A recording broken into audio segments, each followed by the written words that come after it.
السلام عليكم ورحمة الله. دكتور محمد ممدوحي صدفي، كونسلتنت اوف كارديولوجي، ناشونال هارت انستيتيوت. تعالوا مع بعض نشوف كده، هل انت شغال قسطرة اون ساينتفك بيز ولا شغال بالخبرة؟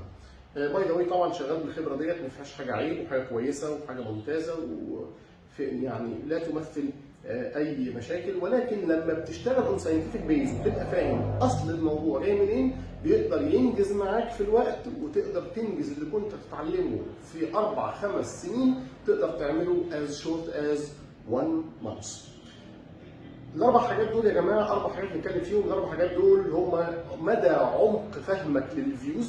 هل انت متخيل ان فيو زي الرايت كودر مثلا مجرد سيمبلي ان ال LED ماشي ستريت والسي اكس ماشي كده، ولا في عمق وفي 3D ريكونستراكشن لازم يبقى في دماغك في فيو زي دوت، وده هيسهل عليك الوايرنج بشكل جامد جدا. هل انت مجرد متخيل ان السي اكس تحت، ولا في عمق في الشاشه، وان واقع الامر يا جماعه LED ان هو بيبقى داخل في عمق الشاشه، والسي اكس ماشي الاوستيان بتاعته في عمق الشاشه، اما في المنطقه دي بيجي بيخرج بره الشاشه.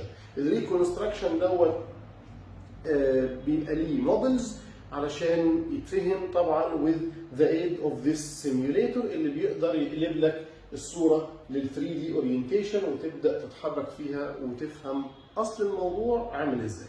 تاني حاجه هو الانجيجمنت. لما بلاقي التيب بتاعت الكاثيتر بتاعتي بصه لفوق وانا مش عارف اعمل جود اند ستيبل انجيجمنت، هل بغير القسطره وخلاص ولا ليها رولز؟ برضه دوت بنفهمه مع بعض في الكورس، ان لو التيب بتاعت القسطره بصه لفوق هعمل ايه، لو التيب بتاعت القسطره بصه لتحت هعمل ايه. ويعني ايه ستيبل انجيجمنت؟ ايه اللي يحصل فاعرف ان انا اي هاف جوت ا ستيبل انجيجمنت؟ هل ليها رولز؟ هل ليها قواعد؟ طبعا يا جماعه ليها رولز وليها ستيبس بيها اقدر ابقى عارف ان انا عامل ستيبل انجيجمنت علشان ابدا الخطوه اللي وراها، الا وهي الوايرنج. في الوايرنج هل بتمسك التوركر وتخلي الواير بتاعك في الليفت مين، وعايز اروح سي اكس، عايز اودي الواير اعمل وايرنج للسي اكس، هل بفضل اجرب وازق واشد لحد ما يجي الواير يروح، ولا ليها حركه معلومه مدروسه بعملها الواير يروح في السي اكس برانش؟ فده بيقلل عدد المحاولات بتاعتك ان انت تعمل وايرنج للسيركمفلكس ارتري فور اكزامبل. اخيرا الستنتنج.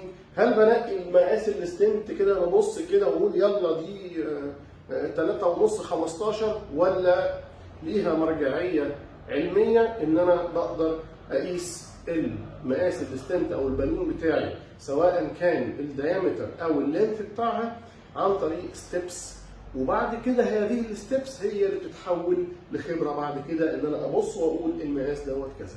الاربع حاجات دول لو فاهم ال 3D ريكونستراكشن للكورونريز من اصل ال 2 دايمنشنال شادو دوت، لو فاهم الانجيجمنت بتحرك ازاي في احجام القسطره، سواء الاقي مقاس اعلى او مقاس اقل اكوردنج لشكل القسطره، لو فاهم الوايرنج بيتعمل ازاي بالتفصيل ومتخيل الوايرنج اللي بتعمله الايفكت بتاعه ان فيفو بيبقى عامل ازاي في جسم الانسان، لو فاهم القواعد اللي بتنقي بيها مقاس الستنت او البالونه، يبقى انت شغال اون ساينتفك بيز. اما لو الكلام دوت مش متخيله بالعمق اللي انا بتكلم عليه، انت شغال بالاكسبيرينس، والاكسبيرينس دي اكيد خدتها من اساتذه اجلاء ودكاتره عظماء، ودوت شيء لا يستهان به ابدا ابدا ابدا، علشان كلامي ما يفهمش غلط. ولكن لما بتفهمها اون ساينتفك بيز بتقدر تو اكمبلش الشغلانه ديت في وقت اقصر بكتير مما انت